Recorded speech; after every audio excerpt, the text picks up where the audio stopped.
those episodes are amazing, and I'm going to be sharing some of the best little clips from all of them, as usual. But I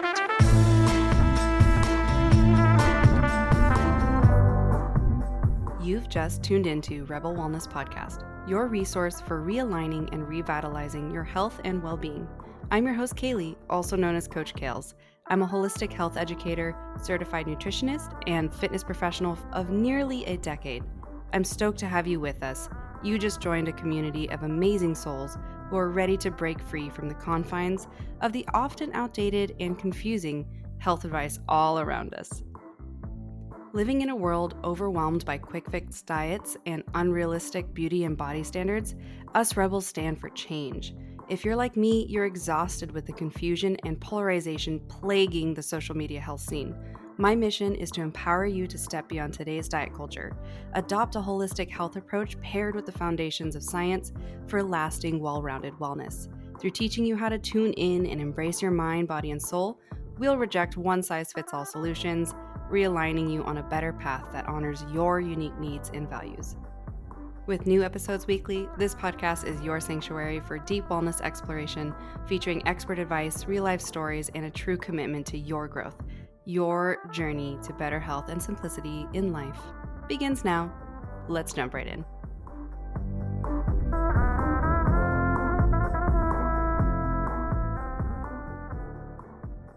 Welcome back to the show, Rebels. We are literally ending the year on episode 99, and I am so excited to launch season 3 at a beautiful 100 episode number. We didn't do that on purpose, or did we? You'll find out. But I'm really excited for today's Best of the Rebellion episode with little tidbits from some of our top favorited episodes from season 2. And we decided this year versus last year, we kind of separated it into the 3 major pillars of what Rebel Wellness covers, what we discuss. And today, I had decided that we really are kind of honing in on the women's wellness side, and I kind of wanted to just combine it all. So it's like we had our nutrition best of. If you missed that like a couple weeks ago, go check those ones out.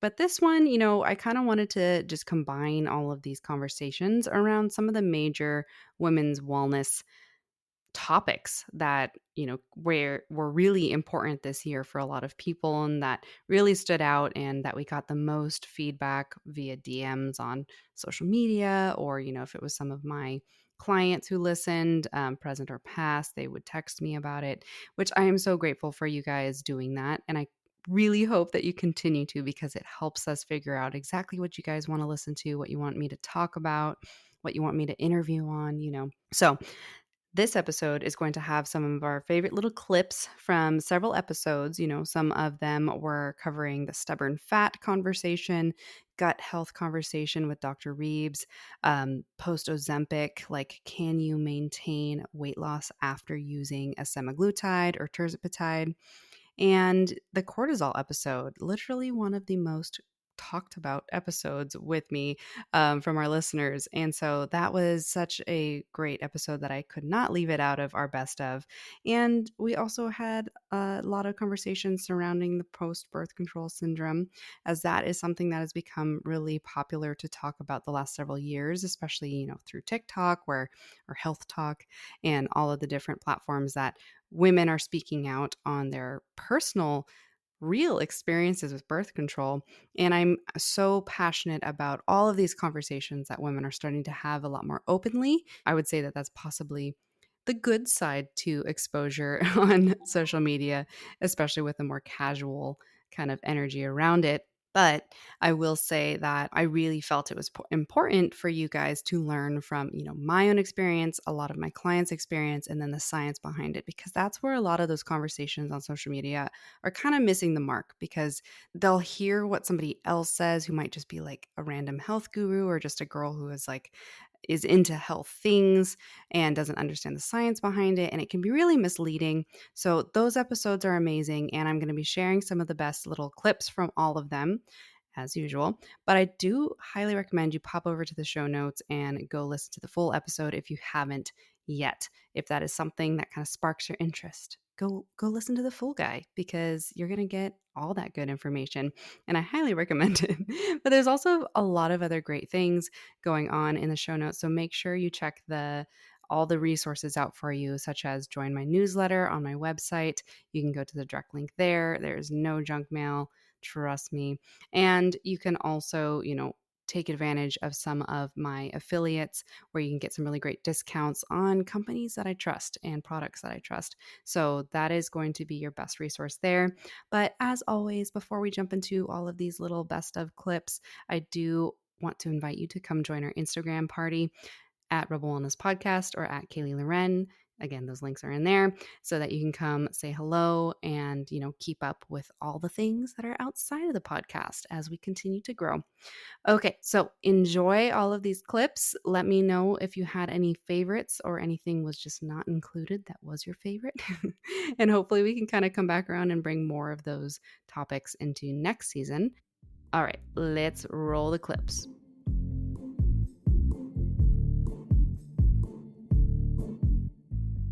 For today, I kind of wanted to hit you with some of the major pillars that I like all my clients to kind of think through every time they are assessing their health goals and kind of realigning themselves with a better, healthier body.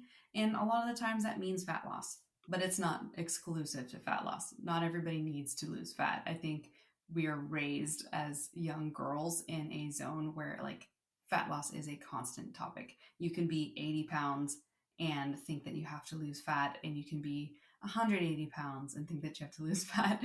And everybody's different. That's a different topic for another time. I know season 1, I had a few episodes that talk about that, like the scale episode, especially. Check that one out if you have not. If you are new here, go back to that episode. It's great. We will link it in the show notes for you so it's a little easier to get there. But this conversation is for my girlies who are, just straight up confused with what to do or follow. Everyone and their mom had success on this diet and you tried it and it just did not really work for you. Or you search around and all you hear is eat less, move more. And so you try to do that, and your interpretation of that just comes up like, okay, I'm going to starve myself, barely eat any calories. I'm going to take up running or I'm going to do Orange Theory or both. And some weight loss happens, and then come month 1 or month 2 at the end, you plateau or you struggle to keep up with that kind of restriction in general. And then you give up altogether. Maybe you gain some more fat. That's a really standard situation that happens to a lot of us because the easiest thing for, again, everyone with a background who doesn't really know a ton about, anatomy, physiology, as well as nutrition, that's kind of like what you would interpret from eat less, move more, right? And that's what I've heard time and time again from hundreds of clients over the last decade. And so it's not as simple as just eat less, move more. I would rather you focus on foundational pillars that naturally relate to the big picture of your overall body composition, health and well-being, etc. But I also want to add that I'm making this episode for anyone who maybe has also been in a state of comfort or maybe even a state of struggle, like on the opposite end, the last several years to maybe a decade or more. And you've somehow gained so much body fat, you don't know where to start. You feel hopeless. You kind of feel like, okay, maybe I'll just take Ozempic or something because that'll kickstart my fat loss and I'll feel better about myself, and that's totally valid and okay. I know some people do that, but that's not necessarily going to last for you. And that's the biggest thing about some of these fast fat loss things, and I would really advise against them on their own, and or if it's just not in conjunction with really good foundational habit changes, because they're not going to last, because you will probably fall back into the comfort of the habits that you've built that got you to the body fat percentage that you are now, right?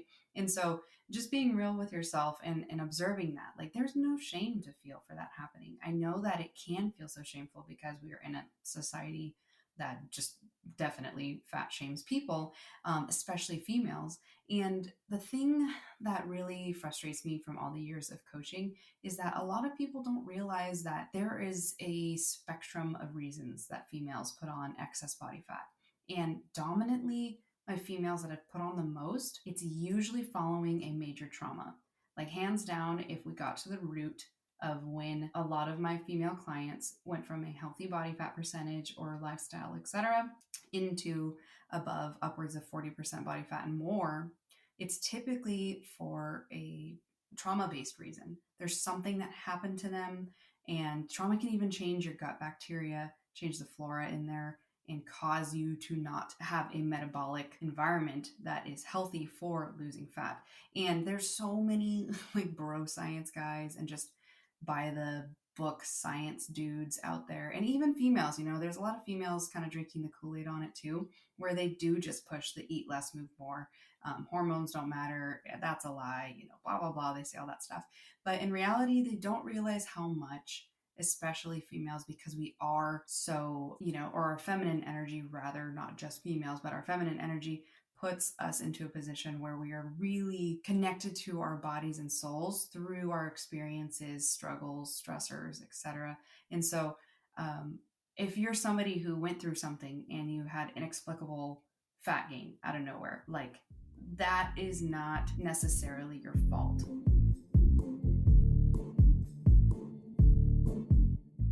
How would you define the role of the gut in regards to your overall well-being of a human?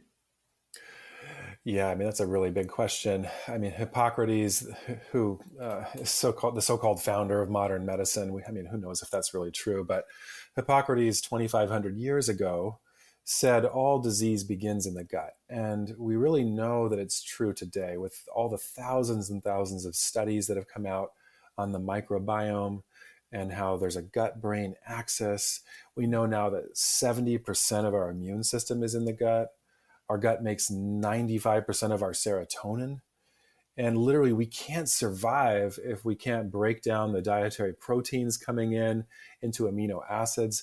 Our gut also makes a lot of nutrients like vitamin K2, which is required for blood clotting, biotin, which is vitamin B7, folate, which is vitamin B9. I mean, the gut does so many things. It even makes serotonin so that we can make melatonin.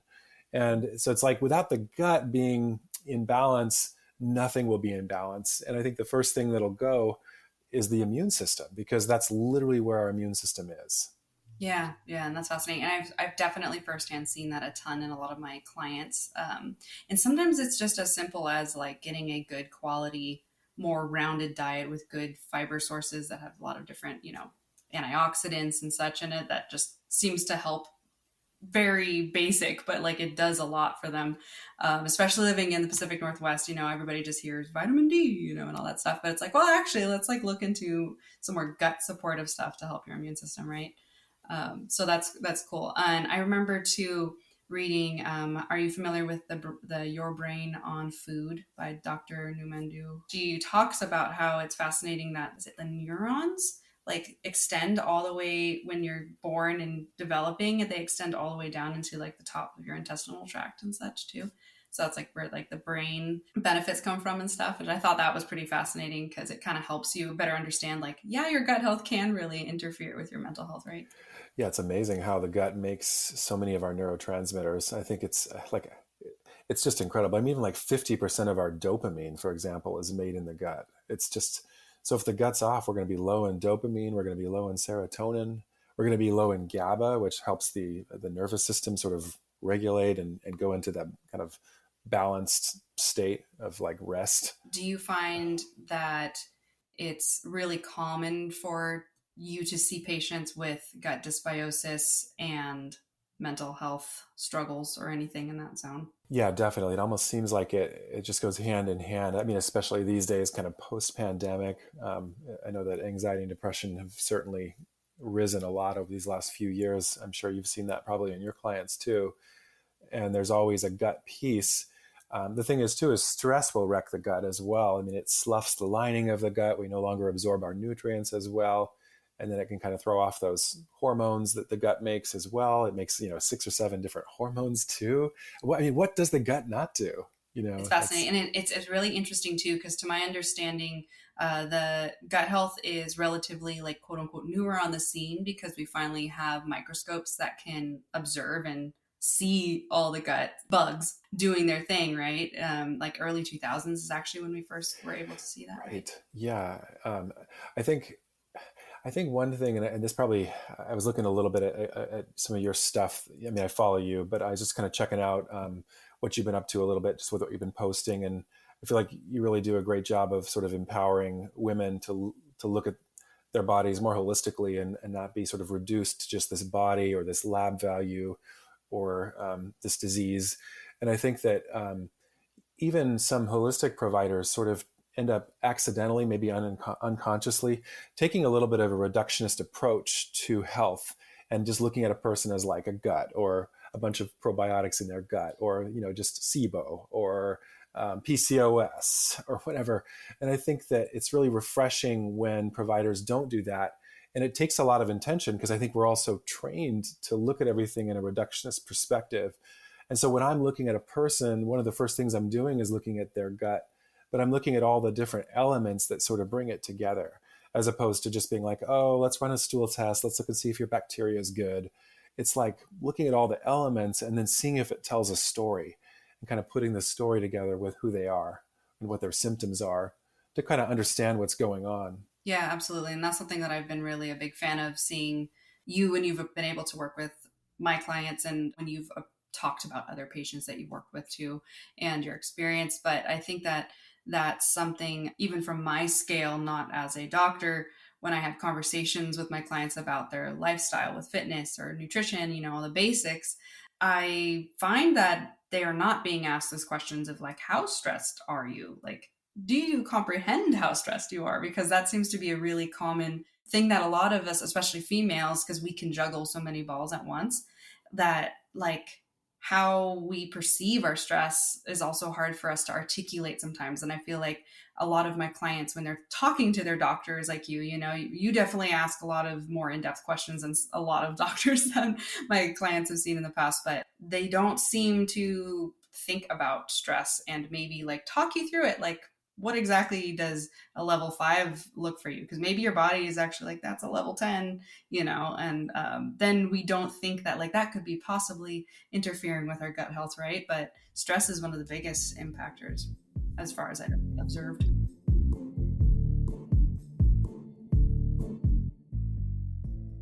Some people just like the fact that they feel needed. There's a lot of different reasons for things. Ultimately, for me, I just really liked to have impact and help people answer these questions and problems they had, and access their best health, or get into a better mindset, or, a variety of things, get stronger. And so I realized as time was going on, especially this year, which a lot of my clients over 30 would always tell me that when you hit 30, like your engine light goes on. And people say all these different ages, but most of the time people were saying 30 is when they noticed like things just weren't recovering as fast, and more issues were happening, and all these different things. And that was definitely true. I think like the morning I woke up when I turned 30, I had like a massive crick in my neck. And I mean, my dog took off after a chipmunk, and I managed to hold onto his leash the entire time. But usually, I mean, at times when he's done that before, my neck would not be all busted. And I woke up so busted that morning. And I was like, dang it, all of my friends were right. But with all of that said, I would say that my adrenal fatigue symptoms were screaming at me. It was becoming very obvious that I needed to listen, and I needed to prioritize myself, and I needed to show, my following on Instagram and my clients that you can survive taking care of yourself. And frankly, you can only survive if you finally like prioritize and take care of yourself at least as much of the time as possible. 80-20, 90-10, whatever would work out for you. It still needs to be the highest percentages you taking care of yourself, or else you're just going to run yourself to the ground. And that's not good, and it's not necessary. We don't have to just let ourselves crumble apart for, the bigger victory of some sort of honor of not honoring ourselves. It's kind of ironic in a way, or coincidental, whatever word it would be. But I would say, for those of you wondering, like, what symptoms did I start to notice? I definitely noticed like body aches, like my joints were kind of angry and inflamed and achy, frankly. My muscles were not recovering from my workouts. And I didn't have the energy to go to the gym for the first time in the last year. And this was all mostly noticed, I'd say most of June 2023 until around February 2024. This is when I started to really start to notice some things were off. So my muscles weren't recovering well. I had like zero stamina in my workouts. And I do not recommend anybody ever just use pre-workout every day if they don't have natural energy to some extent, because that'll just make you overtrain, because you need those feedback cues from your body, because it's telling you something. It's telling you if you're under rested, if you're underfed, if you're underhydrated, and you can't feel those things if you're hopped up on a bunch of pre-workout crack stuff. So I noticed that my workouts were really lackluster. I didn't really want to do more than like 9 sets, and I wasn't prioritizing the gym either, default of not feeling like I wanted to go to the gym. And I had definitely a lot of brain fog that was always creeping in. And even like, I'll be real with you guys, sometimes like putting together words and phrases in a good manner for the podcast in that chapter was really tough. And I had no idea like what could have been sabotaging until I kind of really started to notice it, and then be like, what could be sabotaging my brain? And more than just the adrenal fatigue situation going on with my hormones in my body, but also I had built a bad habit of kind of weekend cocktails. I had gotten into, Instagram has all these cool little cocktail people, and they make these really aesthetic recipes. And so I would be so stressed throughout the week that on the weekend I'd be like, I want to make this one, or I want to make a version of this one. And I'd have like maybe like 1 to 3 cocktails a weekend, which I totally know that that's not that much, but it's enough to throw off your brain and your recovery and your sleep quality and all that stuff that all just melds in together every time you have a single ounce of liquor, including a beer, including wine, all that kind of stuff, especially in the female body. This is your female body is much more sensitive, especially if you're naturally cycling. So for me, I started to realize way too much alcohol, all this different stuff. I wasn't sleeping as good, and alcohol causes you to not sleep well. And then it spikes a cortisol response in the morning for this kind of deficit that happens with your serotonin, I believe, or dopamine. It's one of those. And so your body's response is to pump more cortisol. So then I was having way more cortisol in the morning just from those habits. And then it would crash in the afternoon, and then it would weirdly spike again in the evening a bit. So I'd be like wired and tired. Sometimes we call that wired and tired. And so all of those things I started to really notice. And those are all symptoms of adrenal fatigue. Okay, so the first thing that you're really going to need to do is make sure that you gradually transition off the medication. So you should make sure to work with your healthcare provider to taper off of the med gradually in efforts to reduce the risk of weight regain immediately, because there is not a lot of long-term studies on just taking it, going up to a 1.5 or so dosage and then completely dropping off. There's a lot to be said about the people who have done that just because they're like, oh, I was too nauseous, or, this or that. I just didn't like it. I didn't feel good.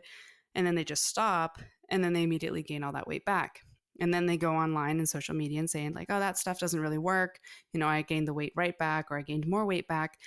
There's a lot of little things that go into why that happens, but one of the big ones can be that you didn't taper off the medication, and the medication works through communication of peptide receptors, and it's communicating differently in your body than just putting in like a fake hormone like birth control.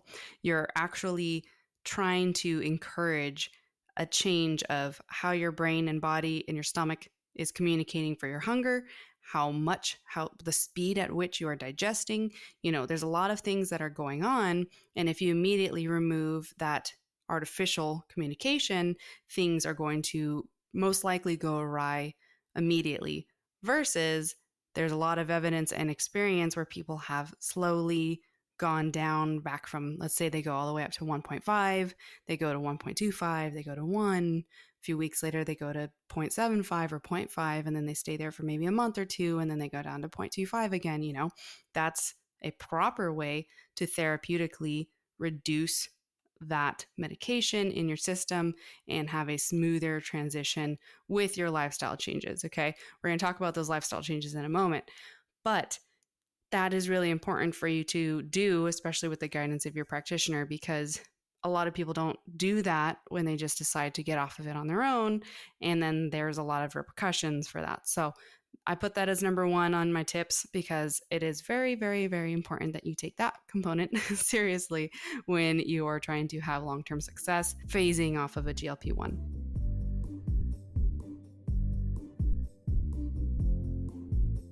Okay, so I kind of have these listed in order of importance. So, number one, the transitioning off seems to be the most important thing, specifically when utilizing these GLP-1s. So, that's why it is the first thing I talked about. The second thing is that you definitely need to prioritize adopting healthy habits. So, this should be done while you are taking the GLP-1. This shouldn't be something that's backseated or you wait until you're ready to phase off of it. You're going to have much faster and higher quality results using a GLP-1 if you adopt healthy habits while you're on it, because then while you're transitioning out of it and slowly lessening the GLP-1 therapy, you're going to want to have these in place. You need to have your nutrition locked down as close as possible to ideal as you can, and you need to have exercise into your routine weekly, if not daily, because your body is at a completely different mass size, and that's very jarring for your metabolism. And as you get off of something that's artificially adjusting your metabolism, and AKA it's actually making it really slow, you're going to have a hard time transitioning back into, eating regularly and such if you are not already eating healthy, nourishing foods that wouldn't be putting on excess fat in the first place. When we were young and starting birth control, around age 15-ish or so is a pretty common time. Usually parents have their daughters get on it because they're so afraid of their daughters getting pregnant that they are just like, you know what, peace of mind, just start you on birth control. Easy, done. And then a lot of other, a lot of my peers and such, they started birth control because of acne or, really heavy periods. But the more I've learned over time, I've realized that we shouldn't be using oral contraceptives as a band-aid because it's just pausing the problem that is causing that, because it's not normal to have painful periods to the point where you need to get medicated to deal with it. And it's not normal to have crazy outbreaks of acne. A lot of people just chalk it up to puberty, which plays a big role because your sex hormones are really like expressing more aggressively, but they don't just kick in. Like there's kind of a misconception, especially lately, that like hormones, your sex hormones just kick in during puberty. They just actually shift into fertility zone the most at puberty. We are expressing our hormone balances from the moment we're born, because that's, if you're female or male, that's what's going to help drive what parts develop on you and all that kind of stuff. But it's important to know that when it comes to birth control, using it as a band-aid to kind of, help your acne go away or whatever, your acne is telling you something. All the symptoms that we experience, heavy periods, painful periods, a lot of blood clots, a lot of fatigue, acne, like I just said, those are all expressions of an imbalance that's already there. And nowadays we have a tough time with our environmental endocrine disruptors, so things that can influence our hormones. And so from a young age, a lot of these young girls are getting influenced through the food they eat, the products they put on, especially makeup and lotions and all this different stuff, the candles they burn in their room, their lifestyle factors, whether or not they're very active, all these different things come together to influence your hormone balance from even before, and then puberty exacerbates it.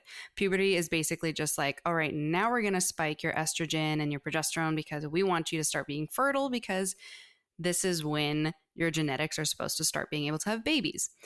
Okay, I hope that makes sense to you, because when you really peel back the curtain and like realize that that's the purpose of puberty and what all those symptoms mean, hopefully it can help you better understand that like those are signs that something is off, that you should be working on figuring out what's imbalanced and healing it from a younger age versus just slapping birth control on it. And that's all stuff that like I wish I knew better. Fortunately for me, I didn't get on birth control because of my period sucking. Like a lot of my peers did, including my sister even. But for me, like I actually had pretty standard normal periods, which was probably a sign that my hormones were decently balanced.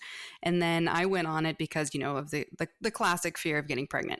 And that's totally real. I totally understand it. But I honestly look back and I wish we spent a lot more time teaching our young females about fertility awareness and understanding their cycles so that we can be more empowered to know like when are we in our cycle, because there's just a very small window of being able to get pregnant.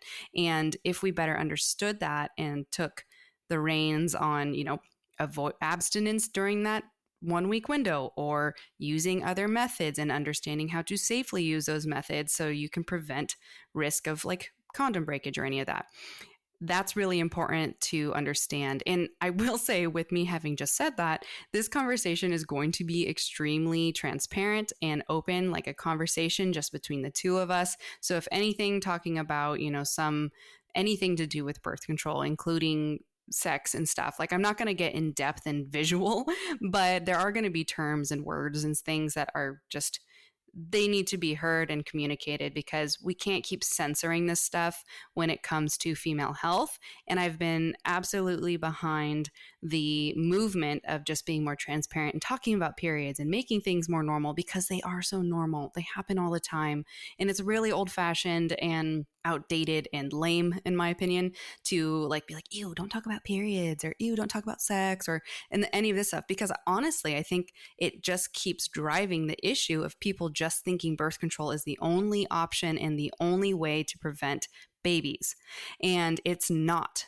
And it's frankly the most damaging to our systems if we stay on it long term. And then there's totally reasons. I totally understand when women have endometriosis or any PCOS sometimes, and their only relief from the pain is using birth control, like only immediate relief. But it isn't the easiest way out, because all it does, guys, is push the pause on the issue. It doesn't heal it, even though it may feel like your brain's going to think like, oh, because I don't have these symptoms anymore, this fixed it for me. It did not fix it for you. It put a pause button, and it could actually make it worse in the future, especially if you're trying to conceive or you start to go through menopause, you know, if you don't want kids at all. Both of those things are perfectly great options and your own choice. But at the same time, you just got to remember that birth control is always a pause button or a regression. And this is me saying it not to scare you from it, but to be really freaking real, because I'm just really tired of these different resources. Specifically, it's usually like conventional medicine, Western medicine based practitioners who just read the basic little study that the company that is selling the pills did to continue to sell the pills, quote unquote, safely. And they're not learning. And there's more that are now, which is great, but majority of them say like, oh no, weight gain is not actually a known side effect of birth control. Oh no, depression isn't related. You know, it's probably because you've changed your habits. You know, they always blame us for it, not the way that it does inherently affect our hormones, because your hormones are your metabolism, are your mood. So many things like that are controlled by your hormones, you know, and so people downplaying hormones don't understand.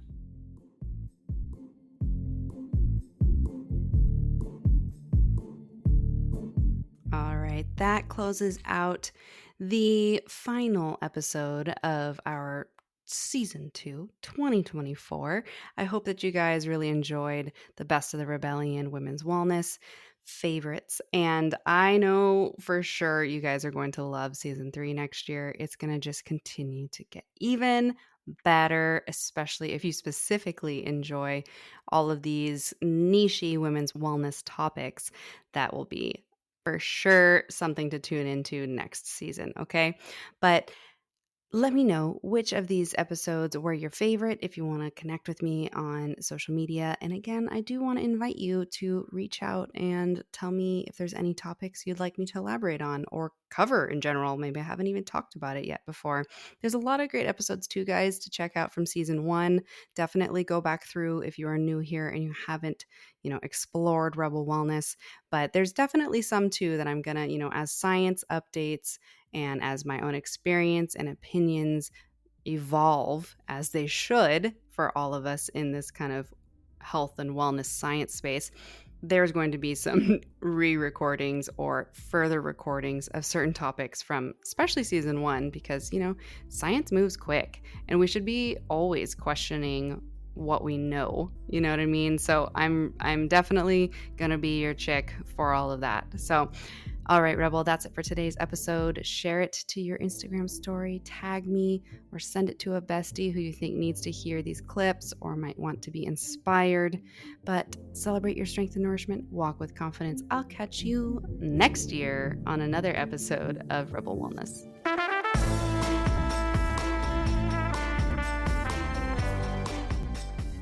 What did you think about that episode? If you enjoyed it, I hope that you would come join my community on Instagram at Rebel Wellness Podcast or my coaching page at Kaylee Loren, or both. I would love to see your name pop up on my new follows list. I might say hello if I catch you.